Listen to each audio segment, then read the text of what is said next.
A version of this story appeared in CNN's Impeachment Watch newsletter. To get it in your inbox, sign up for free here.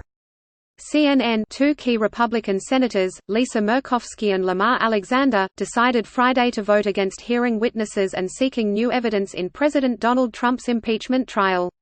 The final tally, 51 number, 49-4. That means the Republican majority in the Senate will acquit Trump on a mostly party-line vote. Following some negotiation among Senate leaders on Friday, that vote has been set for 4 p.m. Eastern Time next Wednesday, which is after both the Iowa caucuses, where Trump will be on the ballot, and after the State of the Union, where Trump will deliver his annual address to Congress with House Speaker Nancy Pelosi presiding. But what we do know is that the Senate will never hear from John Bolton, whose book, if it is published, will allege that Trump directed him to help with the pressure campaign on Ukraine back in May. We also know that the government that emerges from this has changed. Here's what we've learned so far from the impeachment by Democrats and presumptive acquittal by Republicans of Donald John Trump. Trump has changed the balance of power in the United States. Read more. Close dialogue. Sign up for CNN's Meanwhile in America, a daily analysis of U.S. politics for global readers. Sign me up. No thanks. By subscribing, you agree to our privacy policy. Sign up for CNN's Meanwhile in America, a daily analysis of U.S. politics for global readers. Please enter above. Sign me up. No thanks. By subscribing, you agree to our privacy policy. You're on the list for CNN's Meanwhile in America, a daily analysis of U.S. politics for global readers. Close dialogue. New separation of powers. Every American kid learns about the three co-equal branches of government envisioned and enacted by the framers of the Constitution, an ingenious invention to ward against the abuse of power and keep any one person from gaining too much control.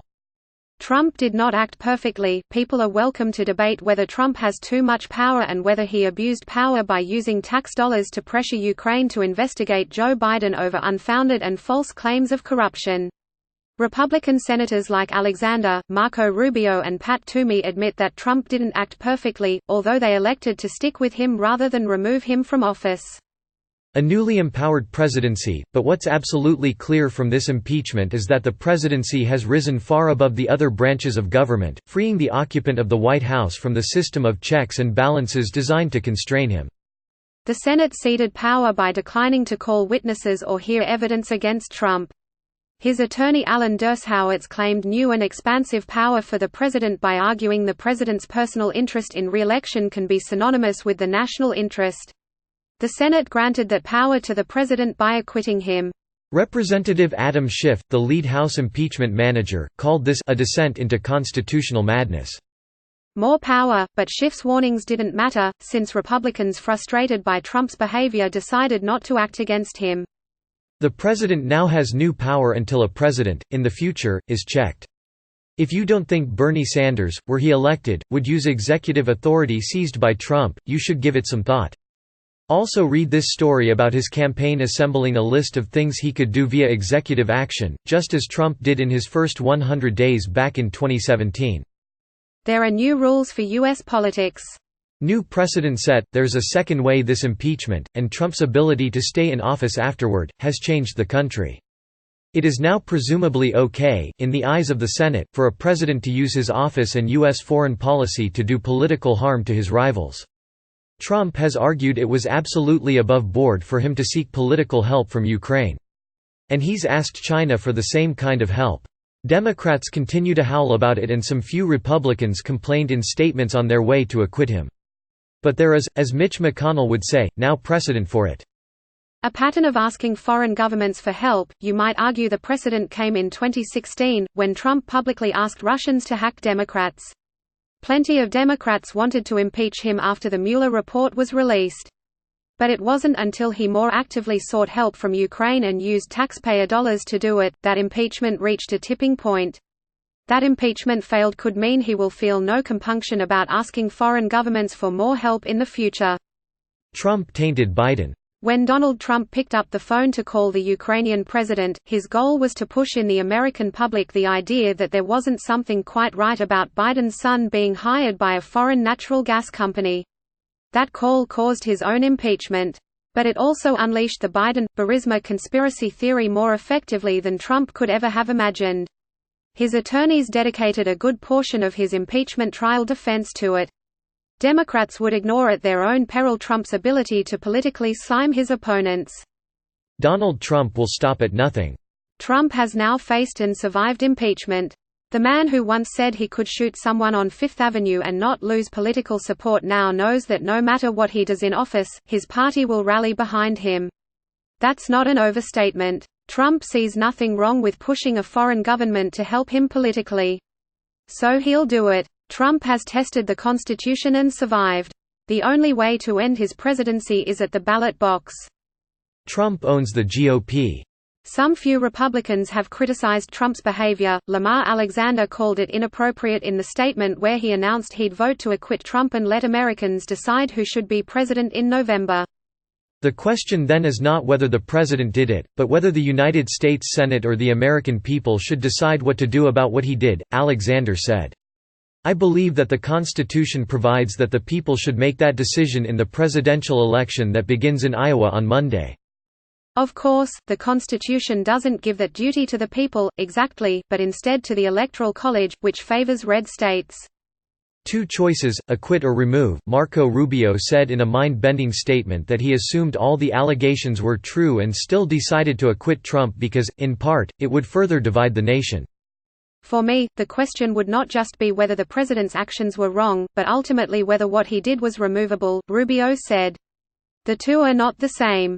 Just because actions meet a standard of impeachment does not mean it is in the best interest of the country to remove a president from office. He didn't need to hear witnesses confirming the story because he was assuming it was true.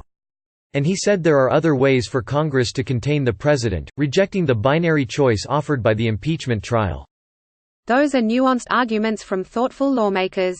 But they're likely to be lost as Americans, either groaning in despair or whooping in triumph. Look to the bottom line, Trump's party protected him from the ultimate accountability for his conduct. Democrats are in a state of denial. Asked about Trump's likely acquittal, House Speaker Nancy Pelosi quibbled with language. Well, he will not be acquitted, she told reporters. You cannot be acquitted if you don't have a trial. And you don't have a trial if you don't have witnesses and documentation. In other words, what we just watched wasn't a trial, so Trump wasn't acquitted in the meaningful sense of being found not guilty.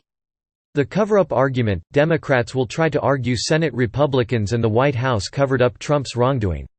That may be correct and it may be a winning political argument in November. CNN's John King explained, I think very well, what Pelosi is up to. She's trying to speak to the Democratic base, which ultimately actually pushed her to do this, he said on CNN. Remember, if we rewind the tape a few months, Nancy Pelosi did not want to do impeachment because she was worried it would be partisan, and she was worried if it was all partisan, it would backfire in the Democratic Party.